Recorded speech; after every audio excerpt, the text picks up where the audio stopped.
Assalamualaikum warahmatullahi wabarakatuh. Perkenalkan, nama saya Juan Wansa Putri dengan NIM H0122-336. Saya dari Pendidikan Bahasa Inggris kelas D. Oke, pada video kali ini saya akan kembali menjelaskan tentang materi yang telah dipelajari sebelumnya di mata kuliah Curriculum and Material Development.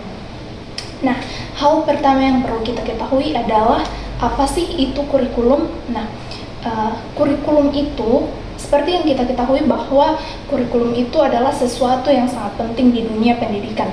Nah, kurikulum itu merupakan sebuah hal yang sangat kompleks dan multidimensional.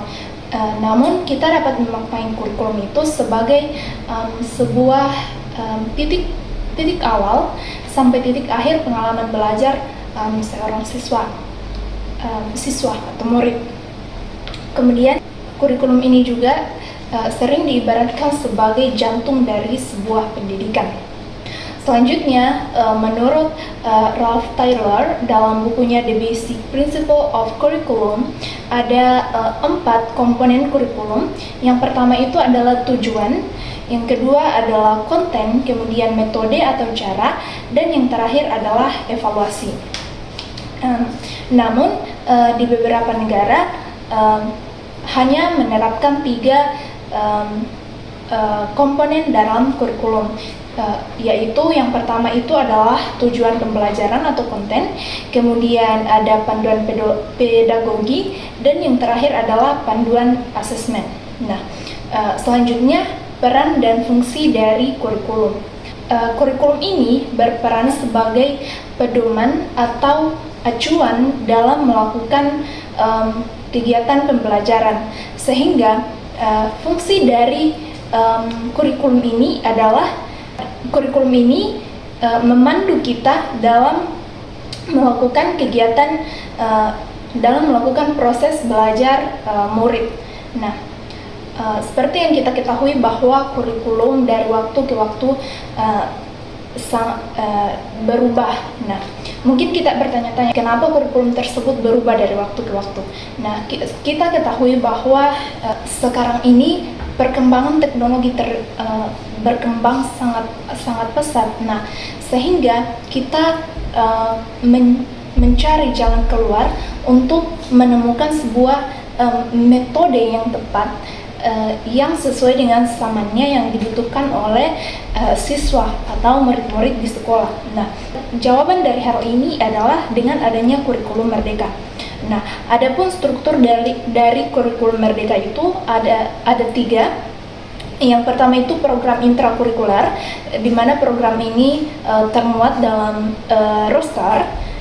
Jadi program intrakurikuler ini adalah kegiatan dalam kelas yang diharapkan dapat mengembangkan kompetensi murid sesuai dengan capaian pembelajaran pada fasenya. Nah, program intrakurikuler ini juga adalah program yang dikembangkan oleh Kemdikbud, sehingga program ini tidak dapat diubah oleh satuan pendidikan manapun.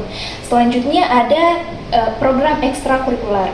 Program ini adalah program yang dilakukan di luar roster, dan pelaksanaan dari program ini dapat dikembangkan oleh satuan pendidikan sesuai dengan kapasitas dan minat karakteristik murid. Selanjutnya ada proyek penguatan profil pelajar Pancasila atau yang biasa disingkat dengan P5. Nah, P5 ini adalah program berbasis proyek yang ditujukan sebagai penguatan profil pelajar Pancasila melalui tema yang telah ditentukan. Nah, tema tersebut ada 7. Yang pertama itu adalah gaya hidup berkelanjutan. Kemudian ada kearifan lokal, Bhinneka Tunggal Ika, kemudian ada bangunlah jiwa dan raganya, ada suara demokrasi, berrekayasa dan berteknologi untuk membangun NKRI, dan yang terakhir adalah kewirausahaan. Selanjutnya ada asesmen. Asesmen dalam kurikulum merdeka adalah proses pengumpulan dan pengolahan informasi untuk mengetahui kebutuhan belajar, perkembangan dan pencapaian hasil belajar. Jadi asesmen ini menekankan pada penilaian deskriptif kualitatif yang dimana dilakukan bukan hanya memberikan data perkembangan belajar murid, tetapi juga upaya untuk terus meningkatkan kualitas pembelajaran. Selanjutnya, alokasi waktu dalam kurikulum Merdeka. Di sini sangatlah fleksibel, di mana satuan pendidikan memiliki kebebasan untuk menentukan alokasi waktu pembelajaran. Nah, terdapat tiga alternatif alokasi waktu yang dapat diadopsi atau diadaptasi oleh satuan pendidikan. Yang pertama itu adalah model reguler, kemudian ada model blok, dan selanjutnya adalah model kolaborasi. Nah, kemudian ada perangkat belajar. Nah, selain menentukan alokasi waktu yang sangat fleksibel, perangkat belajar di kurikulum Merdeka ini juga sangat fleksibel, di mana satuan pendidikan memiliki kebebasan untuk menentukan perangkat ajar yang digunakan selama proses pembelajaran.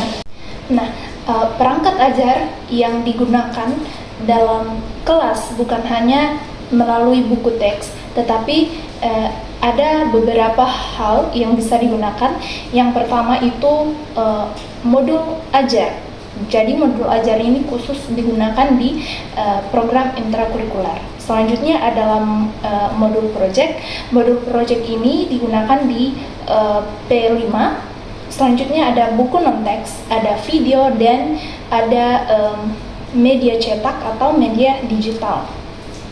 Selanjutnya ada capaian pembelajaran atau biasa disingkat dengan CP.